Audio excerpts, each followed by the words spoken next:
नमो बुद्धाय, जय भीम, जय भारत, जय संविधान, जोहार साथियों। आजकल बड़ा मन दुखी है जब मैं ऐसी वीडियो देखता हूं कि कहीं किसी दलित की डेथ हो जाने के बाद शमशान घाट में उस अंतिम संस्कार करने से रोका जाता, ये कहकर कि तुम दलित हो,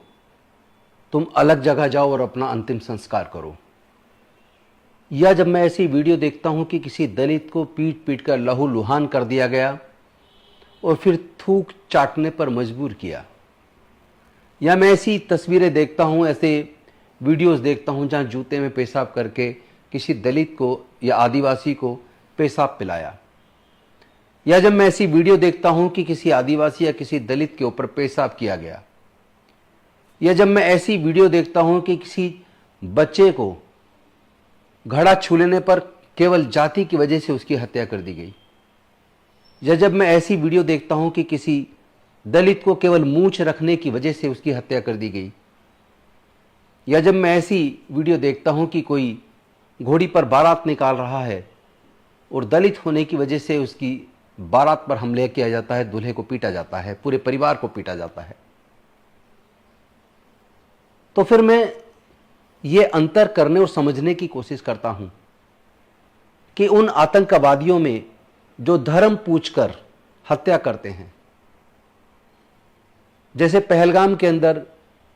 बेकसूर सैलानियों को धर्म पूछ के मारा गया, या ऐसी भी वीडियो देखने में आती है जहां किसी मुस्लिम व्यक्ति को उसकी दाढ़ी खींची जाती है, टोपी हटाई जाती है और उससे जय श्री राम का नारा लगवाकर उसको मारा पीटा जाता है, यहां तक कि कई बार हत्या कर दी जाती है। तो मैं ऐसे लोगों के जो आतंकवादी हैं, जो देश के अंदर आतंक पैदा करना चाहते हैं, जो बेकसूर लोगों को आतंकवादी गतिविधि के तहत हत्याएं करते हैं, बम ब्लास्ट करते हैं, वो धर्म पूछकर करते हैं, ऐसे लोगों में और उन लोगों में क्या अंतर है जो अपने भारत के अंदर अलग अलग जगह जाति पूछकर हत्या करते हैं, या किसी की दाढ़ी नोचते हैं और जय श्री राम के नारे लगवाकर उसको पीटते हैं, या कोई क्या खाता है क्या नहीं खाता, यह उसके फ्रिज में क्या रखा उसे देखकर हत्या करते हैं, या किसी की मूंछ रखने पर हत्या कर देते हैं, किसी दलित को पानी का घड़ा छू लेने पर हत्या कर देते हैं, या किसी व्यक्ति को किसी धार्मिक कार्यक्रम के बीच अंदर जाकर मूर्ति छू लेने पर हत्या कर देते हैं। तो ये हत्या करने वालों में अगर वो हिंदू हत्यारा है तो क्या अंतर है, और अगर वो मुस्लिम हत्यारा है तो क्या अंतर है। एक वकील के तौर पर जब मैं आतंकवाद की डेफिनेशन को पढ़ता हूं तो मैं ये पाता हूं कि हर वो व्यक्ति जो टेरर क्रिएट करता है, जो आतंक पैदा करता है, लोगों में भय का माहौल पैदा करता है, डराने वाली कार्रवाई करता है, वो हर व्यक्ति आतंकवादी है। इसका मतलब आतंकवादी केवल वो नहीं है जो पहलगाम के अंदर सैलानियों को धर्म पूछ के हत्या कर रहा है, बल्कि वो भी आतंकवादी है जो जय भीम बोलने मात्र पर अलीगढ़ में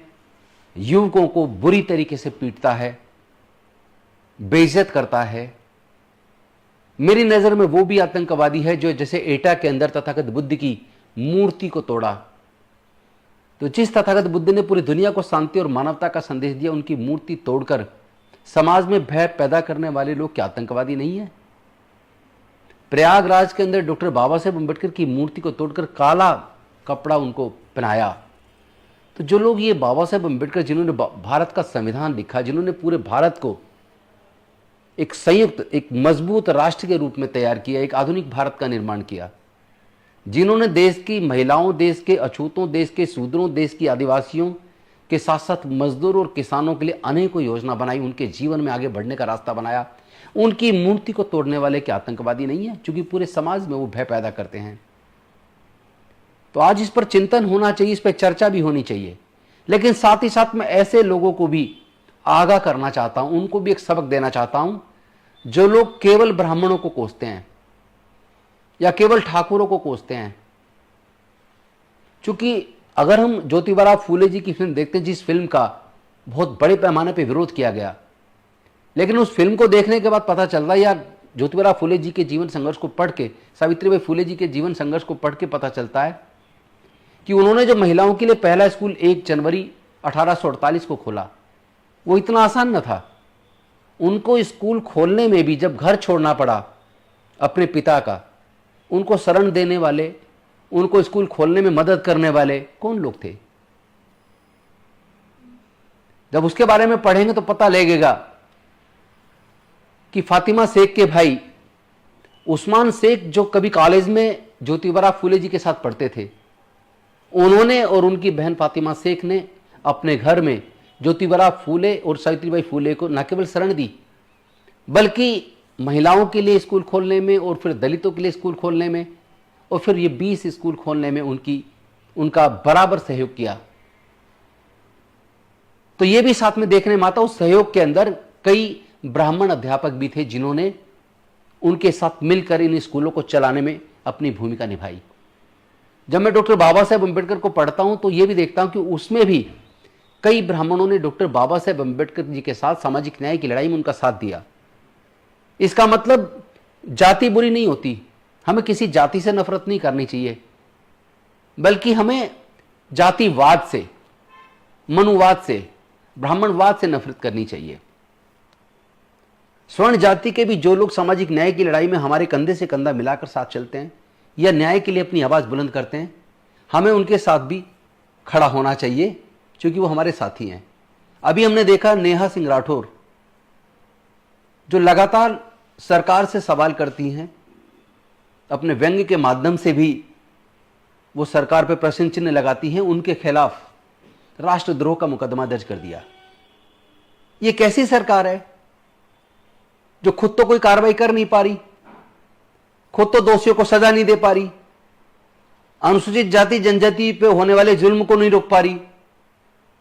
अनुसूचित जाति की घोड़ी पे बारात निकालने पे हमले को नहीं रोक पा रही, जय भीम बोलने पर हमले होने पे नहीं रोक पा रही। और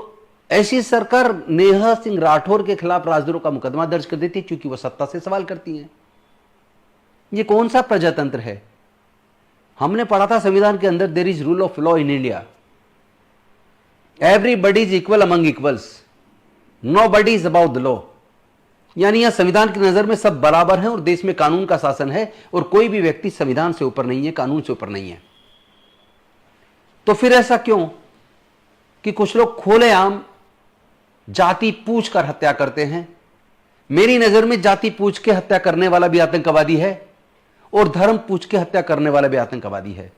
मेरी नजर में पूरे समाज में भय का माहौल पैदा करने वाला भी आतंकवादी है और बॉर्डर पर, चाहे विदेशी हो चाहे भारत का हो, जो धर्म पूछकर हत्या करता है वो भी आतंकवादी है। तो आतंकवाद की कोई जाति नहीं होती, आतंकवादी का कोई धर्म नहीं होता, आतंकवादी आतंकवादी होता है। और अभी आपने देखा होगा प्रयागराज में एक मिस्टर शुक्ला गिरफ्तार हुए हैं जो आईएसआई के लिए काम कर रहे थे, जो भारत के कुछ गोपनीय दस्तावेज उन विदेशी ताकतों के हाथ में दे रहे थे। तो ऐसे व्यक्ति को क्या कहेंगे? क्या वो आतंकवादी नहीं है? क्योंकि वो ब्राह्मण धर्म में पैदा हुआ तो क्या इसलिए वो आतंकवादी नहीं हो सकता? तो हमें नफरत आतंकवाद से करनी चाहिए, हमें नफरत मानवता के दुश्मन से करनी चाहिए, हमें नफरत किसी जाति और धर्म से नहीं करनी चाहिए। हर जाति और हर धर्म में अच्छे और बुरे दोनों प्रकार के लोग होते हैं। लेकिन मैं प्रश्न चिन्ह पैदा करना चाहता हूं आज देश के माननीय प्रधानमंत्री मोदी जी के ऊपर, देश के गृह मंत्री अमित शाह जी के ऊपर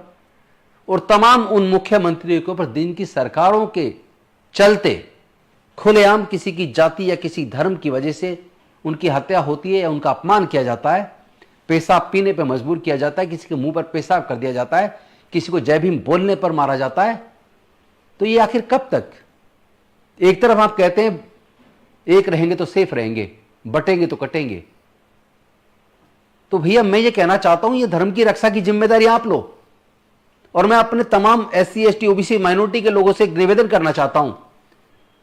आप लोगों को धर्म की रक्षा की ठेकेदारी लेने की जरूरत नहीं है, उनको लेने दो जो धर्म के ठेकेदार हैं। आप लोग अपने बच्चों को पढ़ाइए, अपने बच्चों को कामयाब बनाइए, अपने बच्चों को अंधविश्वास पाखंडवाद से दूर कीजिए। अपने बच्चों में वैज्ञानिक दृष्टिकोण अपनाने के लिए उनको प्रेरित कीजिए। अपने लोगों में मानवता पैदा कीजिए। अपने लोगों में करुणा का भाव पैदा कीजिए, बंधुता का, मैत्री का भाव पैदा कीजिए। अल्टीमेटली नफरत से नहीं, प्यार से दुनिया चलेगी। बहुत बहुत धन्यवाद। नमो बुद्धाय। जय भीम, जय भारत, जय संविधान, जोहार।